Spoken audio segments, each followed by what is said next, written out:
এক শ্যাকরার দোকান ছিল। দোকানে শ্যাকরাদের দেখলে মনে হয় পরম ধার্মিক।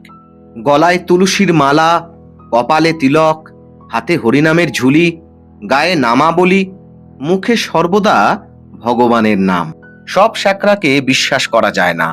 খদ্দের যত বুদ্ধিমানই হোক না কেন, খারাপ শ্যাকরা তাকে ঠকিয়ে নেবেই। খদ্দেরের কাছ থেকে খাঁটি সোনা নিয়ে তাতে এমন ভাবে সে খাদ মিশিয়ে দেয় যে সাধারণ লোক তা ধরতে পারবে না। এজন্য মানুষ বিশ্বাসী শ্যাকরার দোকান খোঁজে। এই শ্যাকরাকে ভক্তিমান দেখে মানুষ মনে করত লোকটি যখন এত ধার্মিক, নিশ্চয়ই সে সোনা চুরি করে না। তাই বহু লোক এই দোকানে কাজ দিতে আসতো। দোকানে অনেক কারিগর কাজ করত। দোকানের মালিকের মতো সকলেই পরম ধার্মিক। একদিন কয়েকজন খদ্দের অনেকখানি সোনা নিয়ে শ্যাকরার দোকানে এসেছিল। মালিক তাদের সঙ্গে কথাবার্তা বলতে লাগলো।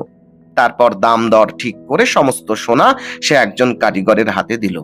সঙ্গে সঙ্গে কারিগর বলে উঠল, কেশব কেশব। মালিকও তখন বলে উঠল, গোপাল গোপাল। খদ্দেররা ভাবলে, আহা, এরা কি ধার্মিক লোক, এরা আমাদের কখনো ঠকাবে না। কিন্তু ব্যাপারটা তা নয়। এই শ্যাকরা ছিল ভয়ঙ্কর জোচ্চোর ও চালাক। চুরি করার সুবিধা হবে বলেই সে ধার্মিকের পোশাক নিয়েছিল। মুখে যে হরিনাম করলে তা হরিনাম নয়, তার অন্য মানে আছে। কারিগর বললে, কেশব কেশব। প্রকৃত কথাটা কেশব নয়, কে সব। কারিগর মালিককে জিজ্ঞেস করলে, যারা এসেছে কে সব, এর মানে এরা সব কে? মালিক উত্তর করলে, গোপাল গোপাল। গো মানে গরু, আর এরা সব গরুর পাল। মালিক বললে, খদ্দেররা সব গরু, একেবারে বোকা। তখন আর একজন কারিগর বলে উঠল, হরি হরি হরি। হরি নামে সে ভগবানকে ডাকেনি, সে মালিককে জিজ্ঞেস করলে হরি হরি। হরি মানে হরণ করি, চুরি করি। সোনা চুরি করবার জন্য কারিগর মালিকের অনুমতি চাইলে। মালিক উত্তর করলে, হর হর মানে হরণ করো, চুরি করো। শ্যাকরাদের মধ্যে কি সব কথা হয়ে গেল, খদ্দেররা তার কিছু মাত্র বুঝতে পারলে না।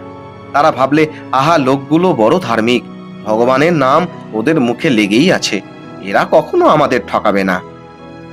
ঠাকুর শ্রীরামকৃষ্ণ বোঝাচ্ছেন গল্পের মাধ্যমে, বহু লোক আছে যারা কুকাজ করবার জন্যই সাধুর বেশ নেয় ও ধর্ম কথা কয়।